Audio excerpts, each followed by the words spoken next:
The Long Walk to Freedom, The Life of Nelson Mandela. Chapter 1. A Child of the Thembu People. Nelson Rolihlahla. Mandela was born on July 18, 1918, in the small village of Mvezo in South Africa. He belonged to the Thembu royal family, but his early life was simple. His birth name, Rolihlahla, means troublemaker, a fitting name for someone who would one day challenge an entire system. Mandela grew up listening to elders tell stories of African heroes and resistance against injustice. These stories planted the first seeds of pride, identity, and responsibility. Even as a boy, he believed leadership was about serving others, not ruling them. Chapter 2. Education and Awakening. Mandela was the first in his family to attend school.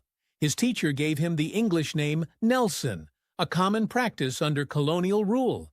He later studied at the University of Fort Hare, one of the few higher education institutions open to black South Africans.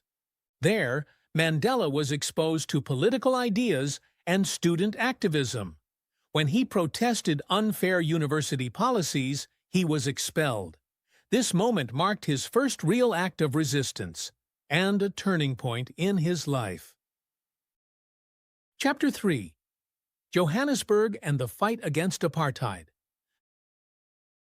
Mandela moved to Johannesburg, where he saw the harsh realities of apartheid, a system that enforced racial segregation and denied basic rights to non-white citizens. He studied law and became one of the first black lawyers in South Africa, helping people who had no voice in the legal system. Around this time, Mandela joined the African National Congress, or ANC, committing his life to the fight for equality. Chapter 4. From Peaceful Protest to Defiance. In the early years, Mandela believed strongly in peaceful protest. He organized strikes, marches, and campaigns against unjust laws, but the government responded with violence, arrests, and brutality. After peaceful protesters were killed in the Sharpeville massacre, Mandela concluded that nonviolence alone was no longer enough. He helped create a resistance movement that focused on sabotage, not against people, but against symbols of oppression. This decision would change his fate forever. Chapter 5. Arrest and the Rivonia Trial. In 1962, Mandela was arrested and later charged with conspiracy to overthrow the government. During the famous Rivonia trial, Mandela delivered one of the most powerful speeches in history. He said he had fought against white domination and black domination, and that he dreamed of a democratic society where all people lived in equality. He ended by declaring that this ideal was one he was prepared to die for. The court sentenced him to life imprisonment. Chapter 6. 27 Years Behind Bars. Mandela spent 27 years in prison, most of them on Robben Island. His cell was small, cold, and isolated. He performed hard labor and was denied basic human dignity. Yet prison did not break him. Mandela educated himself and others, learned Afrikaans to understand his enemies, and practiced self-discipline. Over time, he became a symbol of resistance, not just in South Africa, but around the world. Chapter 7. A Global Symbol of Hope. As the years passed, international pressure on South Africa increased. Countries imposed sanctions, artists and activists demanded Mandela's release, and his name became synonymous with freedom. Even in prison, Mandela refused offers of release that required him to abandon his principles. He believed freedom without equality was meaningless. The world waited, and Mandela endured.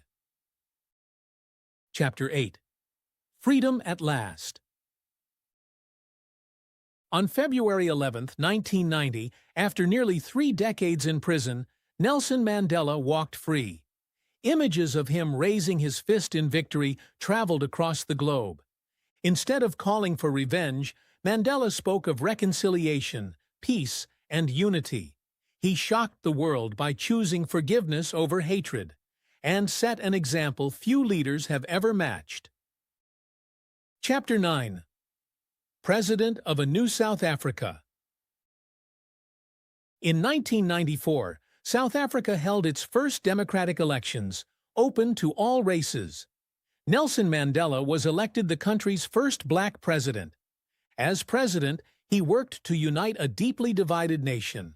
One of his most powerful acts was supporting the national rugby team, a symbol once associated with apartheid, showing that unity required shared pride and understanding. Chapter 10. Legacy of a Giant.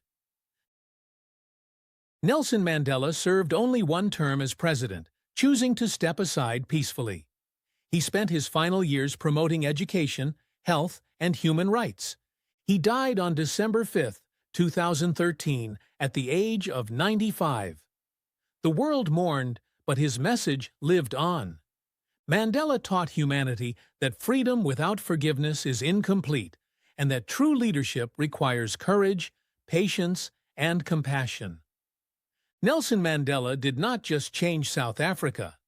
He changed how the world understands justice, power, and humanity. That is the legacy of Nelson Mandela.